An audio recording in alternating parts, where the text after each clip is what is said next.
Hey everyone, and welcome back to Master Site. Today we have game one of Iowa GT. I'll be playing against Austin Howell and his Undead, and we got a good game for you. We'll be playing Invade. So first we're gonna break down the list and then get into the game. So Austin's Undead, which Austin is one of our Mountain Region Masters players for this year. And I believe he's going to be playing as Undead, something similar to this potentially.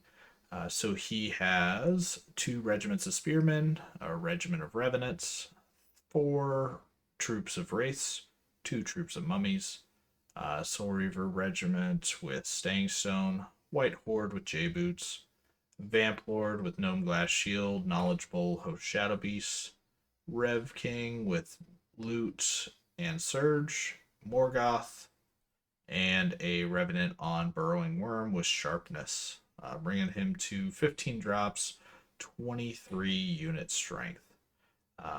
So well-rounded list. I actually really like this style of undead list. It's a little different than I think any what anybody else is running right now, but I think that undead do really have they're they have difficulties when they go elite. I feel like they don't have the real great support pieces outside of Morgoth, which is awesome, but they don't have any true like scoring support pieces. So I think they need to go cheaper than a lot of people end up taking them. So the troops of infantry, these revenants regiments at 125, they're just a bargain for their defensive value.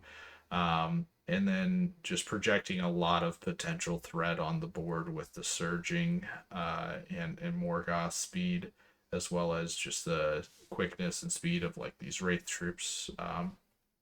Yeah, I just think it's a really solid list. It's going to be difficult for a lot of armies to deal with, and it doesn't really care too much about shooting either. It's very defensive in that matter. So, um, but I think against our Night Stalkers, it's actually going to be a pretty good matchup for us. A lot of these troops have fairly low nerve, a lot of fearless, but the dread that we apply uh, does help us to crack these tough units. So, um, and we outdrop them. 15 drops, and we're playing Invade. We got about five more units, four or five more unit strength than him.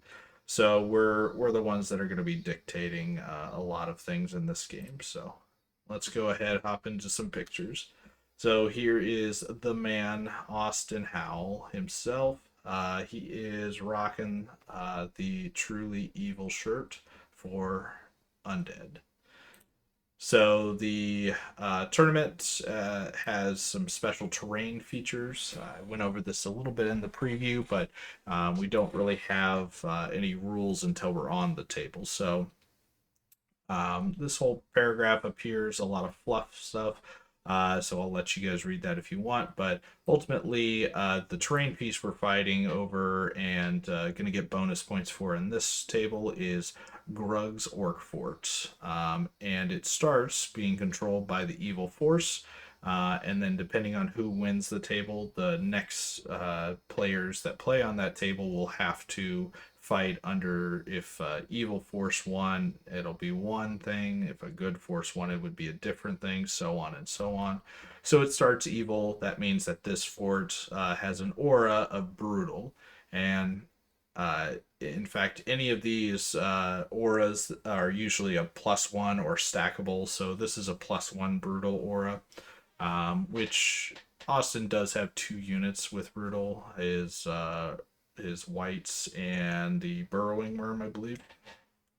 But it really doesn't matter for us. We have dread on my side, um, so this one is very tame, I will say, compared to some of the other terrain pieces. But we'll cover those when we get to those tables. So this is what it looks like. Obviously, we got the fort right there with the big piece of impassable.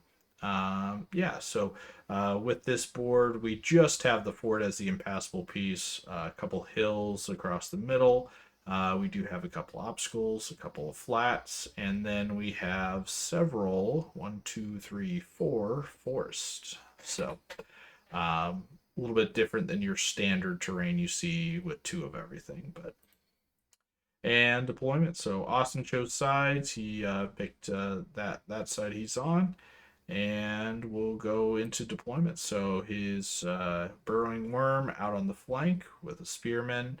One, two, three, four wraith troops all in the center. His rev champ is out here. Troop of mummies, whites. He then has his soul reavers behind over here. Another spear regiment with Morgoth sitting behind him. The Revenant champs, or not champs, Revenants are out here as well. Vampire Lord and troops of mummies. So, and for us, we have two hordes of skeletons out here with a Butcher Flesh Ripper who's on the 12-inch line, but that hill's annoying, so I put him in front of the 12-inch line. But we know. Horror Rift Weaver, Soul Flare, Soul Flare, Butcher, Horror Rift Weaver, Scarecrows. I'll just keep repeating myself because it's just redundancy in my army. But Tormentor, Butcher, Soul Flares, both Mind Screeches, the Dreadfiend, Scarecrows, and Tormentors. So Dreadfiend was one of the last drops. I was able to put him out here. He's able to get in range for a Hex on Morgoth and start getting around this building. So that's one of the key pieces I want to make sure I have a good drop for. And then my Mind Screeches are directly across from his Gnome Glass Shield Vampire Lord. So we're looking to pop that quick and try to pick on him as quickly as possible because that Vamp Lord's pretty scary. Don't like Vamp Lords, especially when they have Host Shadow Beasts.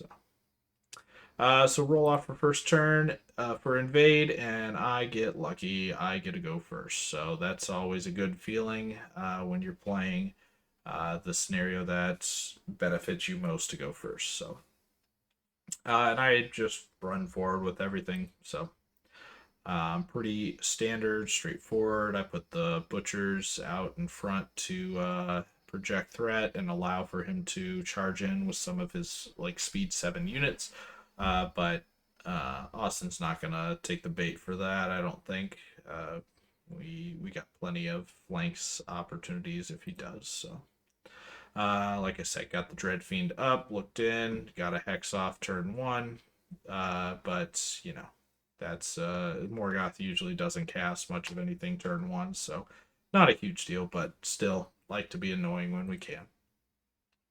We did get I think like 2 wounds through onto the Vamp Lord, pop the Gnome Glass Shield, so that is excellent for us. And then we went blasting him with the Soul Flares, so make his life a little bit slower if possible is our goal. So yeah, that was our turn, and then this is after Austin's turn. He moves up, keeps a battle line, but you know, playing a shambling army, it is difficult to play Invade. Um, so yeah, looking at Austin's movement, he definitely wanted to use this building as like an anchor point to lock down the flank. But this Dreadfiend's already in a precarious spot that's making that not work as he was hoping. If he got first turn, it definitely would have worked, but going second is unfortunate for Austin here. Yeah, and our game plan or our goal, we definitely wanted to spread his army out as much as possible, because we have more unit strength and force him to bring the fight to us, and then obviously our army does pretty good about the counterattacks. So yeah, so pretty straightforward with his lines here. Definitely giving me some opportunities with nothing with the scarecrows, but a lot of the other units have the opportunity to get in. And I did think about it for my turn 3. which this is what it looks like now. But I did think about committing in for my turn 3. I had charges on several different units, a lot of opportunities, but ultimately I decided it's best to bring in the scarecrows to really get my full forces. And if I go out and attack him, I'm just exposing some flanks on some key units, and we just don't want that. So I went ahead and bought myself another turn, allowed me to reform and get a, this flank looking the way I want it to. I'm pushing up past the building. So, and then bringing this troop of tormentors this way, I was able to back up, kept everybody off the hill. So this vampire uh, can't fit in the flank here, and as long as I wind blast him 1 inch, he's not going to be able to charge me here, and everybody else is out of range of his charges. So I feel like we get another turn of picking on him for free, and that's always going to be a good thing for us. So. Yeah, so a little close ups. We do pick on him a little bit more. I think we get him up to like 5 or 6 wounds now, which is great. We definitely, definitely chipping away, and eventually he's going to fall over. So I do wind blast the 2 troops of race over here towards the center of his line just to be annoying. Also, wanted to limit his surge potential. Right now, he has like hindered flank surges into a flesh ripper, or a little bit more difficult flank surges into this horde. But it's unlikely that he's going to go for a long front surge, especially hindered into these guys. So it puts Morgoth into a pretty exposed position if he does, and it's not a guarantee if he gets it. So just kind of picking on his short range surge abilities and slower units. So and this is what it looks like beginning or bottom of 2 for Austin, and this is what he ends up doing. So he does end up deciding chaffing some units is definitely the best for him, and then making sure he still blocks his key units so that way I can't pile on to the two main hammers that he has. So he brings in the spears over on the left flank, which was probably a unit I shouldn't have allowed him to charge with, but I think in order to get the angle that I have here, I kind of had to allow that. But and then he positions his revenants over here. He did not want to flank from the Dread Fiend, so he pivots them to put my Dread Fiend in the front. But we'll see on my turn. One key thing he did, though, is he pivoted quite a bit to where these Soul Flares are in his flank, and he's not blocking that with this unit. So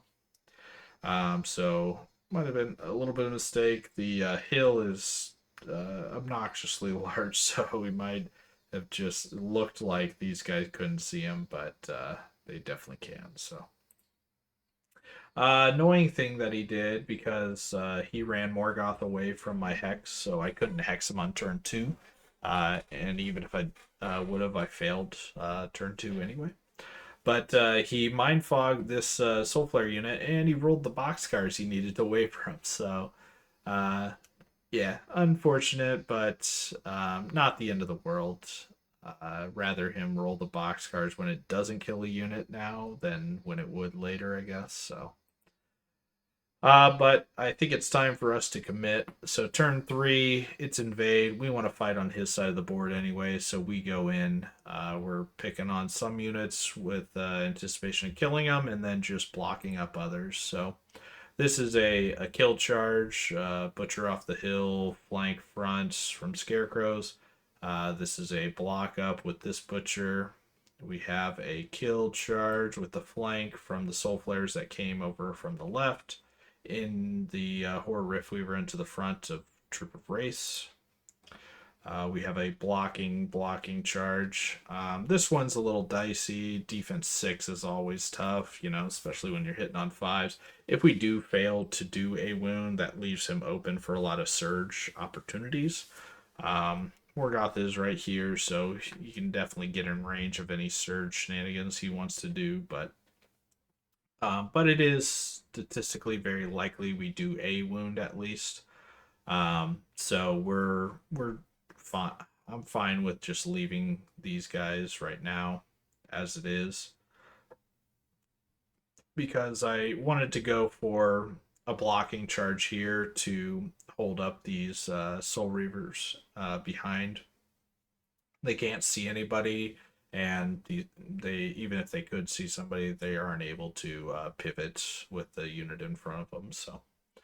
And then, like I said, this was one I think was a mistake he could have avoided. I definitely took advantage of that. Those revenants are very difficult to pick up for their points, so we went ahead and did that. And then we started charging the mummies just because we could. And we went ahead and took charge onto the Vampire Lord. We got the Brutal Aura from the building, so I figured that was our best opportunity because we have 12 attacks hitting on threes instead of 12 lightning bolts hitting on fours, and we get the Brutals. So yeah, he's up to what was it, like 6 wounds or so right now. So we're hoping to do another 3 or 4 with the brutal. Like we're looking at a 3 or 4 to waver, 5 or 6 twice to kill, something like that. So combats, we do get the kill over here. We maintain here. We actually did 3 wounds, which is probably about right for the combat here. But even with the brutal, we failed to waver. We needed a 4 to waver, and we rolled a 3. Unfortunate. But as you can see right here, we got some good luck though. So one big thing, the Revenants were out of inspiring range. He moved his vampire up aggressively because he was tired of being bullied. And so the Revenants, I just needed to roll. I think it was only like a 5 maybe, but it was just one time. And then the big one of the big ones, 2 big ones, both of these troops of race, they were outside of very inspiring from Morgoth, who's sitting over here. And so I picked up both of those troops, which I pretty much had no business doing. If they're inspired, I don't think they die. Either of them die. Um, so I got extremely lucky. And then instead of his unit blocking himself off, I had to overrun. So I'm going to be blocking his uh, Soul Reavers off. We did kill the other troops of race with the flank front, so that was expected. And we just held this one up. We did kill the skeleton spearmen over here, and then reform so that way he only can charge scarecrows, which is right where I want a big scary monster thing to be, is fighting crappy infantry. So anyway, so that is our turn 3, and we did very well. I believe we picked up 5 units this turn, um, which is huge. So that's a third of his army, 15 drops. So that is a massive start to the game, and we haven't lost a unit yet, but we will. We're not in a safe spot by any means, but we started the trades and we started strong. So this is what it looks like going into for Austin's turn. So bottom of 3, and this is how he charged. So he's kind of locked into some of these things. He ended up charging the flank of the Horror Rift Weaver. Um, yep, just counter charge, only charge, counter charge, counter charge. I will say we also reformed over here, so we got a rear with the Dread Fiend for next turn. And we only have one unit we can see with these soul flares, but we're in the flank, so that's going to be nice. And then he countercharges the tormentors down here because we failed to do enough to him. He does kill the tormentors. He does kill the Horror Riftweaver in the flank. and he does kill the tormentors that were sitting in front of those guys. So he attacks back, picks up 3 of our units, but we're ahead in the trading game, and we got some flanks coming in. We got some good positioning. So this is what it looks like going into R4, and this is what we end up doing. So we are officially fighting on his side of the board with everything. So we went ahead and only double charged here with the hordes. This unit's undamaged, and um, I figured the Horror Riftweaver isn't going to contribute enough to actually kill this guy, so I'd rather him fight back against one of the hordes, and then I'll bring the Horror Riftweaver in for the next turn to finish him off. Our butcher that was fighting, we had a butcher over here. That's this one now, and our butcher that was fighting here is tucked in here into the flank of the whites. So we went into the mummies back here. This unit had the J boots, so we're on the fence, but we got a clean charge. Just looking to block everybody up and hopefully get some of these troops. If we get lucky on them, like we saw, we can just pick them up in one go, even if we don't have any business doing so. But we get a rear over here, we get a flank in the front here, and then we position to get some lightning bolts off here. He was up to 9 wounds, 10 with the brutal, so after his 2 life leech, he's down to 7 over here. So we want to get a waiver, maybe a kill with the lightning bolts. We do get a waiver, which is perfectly fine. I think we did get him up. We did 3 more wounds. We got him up to 10 now, so he should be easy pickings for next turn. We just started the wounds here. I picked up the Troop of Wraiths with the Butcher. We put in some good work over here. I think we got these guys up to like 11 or 12 wounds. Didn't pick up the Horde, but that's fine. We have the numbers here. And we picked up this flank, and that troop. So we are just all looking in towards the unit strength over here, trying to pick the rest of it up. So, because if you haven't watched the preview, there is a bonus in this event, +2 battle points if you've killed all unit strength of your opponent and you yourself have some unit strength left. So Austin does the kind of basic mandatory charges he has to do. So he goes back into Soul Flares here, into the Horde there.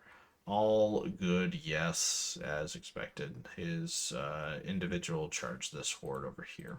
So that's what it looks like for his turn. Is this bottom 4? Yeah, bottom 4. He kills them, reforms. He doesn't a pretty crappy roll over here. These guys already had 2 wounds on them, so he did 9 wounds over here, which is low for Soul Reavers, hitting on 3s, wounding on 2s with their 20 attacks. Yeah, unfortunate. He's got a couple flanks now that he's gonna have to tank through. And this guy, I think this is where I skipped a few pictures here. So my movement's already done. This is after my shooting phase even. So I did a bad habit thing here, and I would recommend word of caution to everybody out there. So with my 2 Lightning Bolt 6 Mind Screeches, I usually just roll both of them together. They're very rarely splitting their shots up to target different things. And so I did that here. But I had a bad roll. I had, I think, 1 or 2 hits, and I had 0 wounds against this guy. So the more accurate way, or the best play to do here, is to roll one of them the first one, roll lightning bolt. If you get a wound, great, you can roll lightning bolt for the second one. If I had failed to get a wound, and this Vampire Lord being as hurt as he is, I should have just rolled 6 dice for Mind Fog to at the very least get a nerve test. He was at 10 wounds. He would have been at 11. I need to not roll Snake Eyes for him to at least be wavered then. So that was a misplay and something that could cost me. We're obviously in a very good spot in this game right now, so I don't think it's a game-losing mistake, but it's an efficiency. So something, warning and something to look out for in your own games.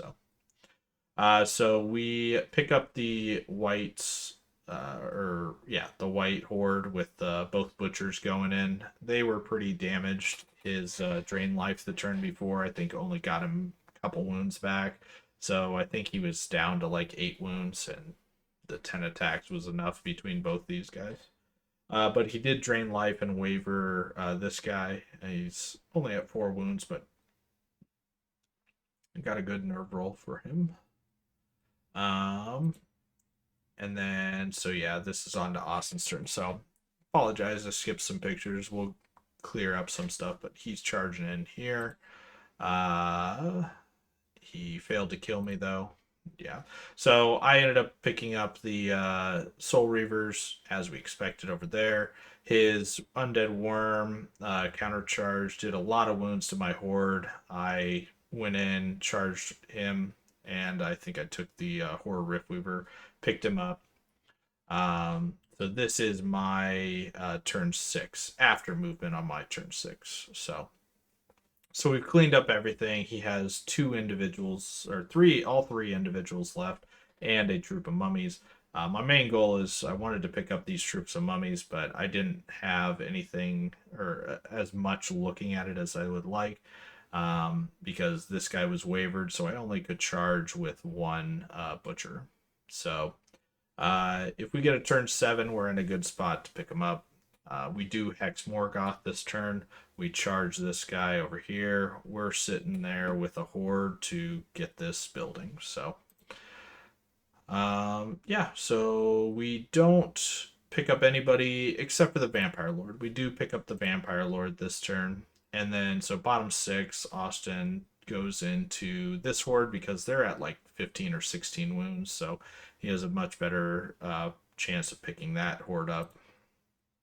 Also, the horde of scarecrows are worth more than 110 point or 120 point unit that's over here. So he was just looking for kill points at this point. Another thing he was just looking for was bottom of 6. It's 50-50 whether we have a 7. He's already lost the game. He says, screw it. I'm going to try to take down everybody with me. So he double casts with Morgoth. He gets a Mind Fog off on somebody. He gets a Drain Life going on another guy. He took something like 12 or 14 wounds with between the spells because he was hexed. And yeah, it resulted in no benefit for him. No good nerve rolls. So, yeah, and then his mummies fight back and don't kill me. But he does kill the horde over here with this individual. So this is what it looks like because Austin was very, very kind and not only rolled low for turn 1, he also said, let's have a turn 7. I think you need it, Adam. So this is something you don't see every day, but this is a troop of mummies getting quadruple front charged. 1, 2, 3 Butcher Flesh Rippers and a Dread Fiend all in the front. And then we threw a Horror Riftweaver in the flank just for the hell of it. And we're mind fogging the caster Morgoth back here because he's already on Snake Eyes for us. So we pick up Morgoth in the shooting. We pick up the troop, and we do not pick up the Rev Champ, and he doesn't pick up my horde. So this is how the game ends. So we did get the +2 for killing all the unit strength. We control this building for an additional +2, and we got +3 on the attrition. So we got a very good size win, a 22 out of a possible 24 for the turn 1 or game 1 here. We were close to 4 points for the kill. But I think if we killed that Rev Champ, we would have had the +4 for margin of victory. But either way, we did awesome. I think we were top of the leaderboard here going into round 2.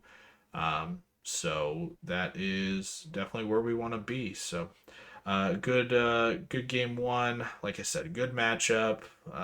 With the invade scenario, especially, we had more units. We have more unit strength, and we got first turn. It's just a recipe for success. And it's not like Austin played the game wrong or bad. It was just a an uphill battle, and a couple of those movements adjustments, the flanks that we had on turn three or so that were given up. I think he could have adjusted those to not allow some of them, but even then, I don't think it changes the final win-loss result. It probably just adjusts the margin of victory for the battle points. So, but yeah, great game from Austin. Always a pleasure playing him.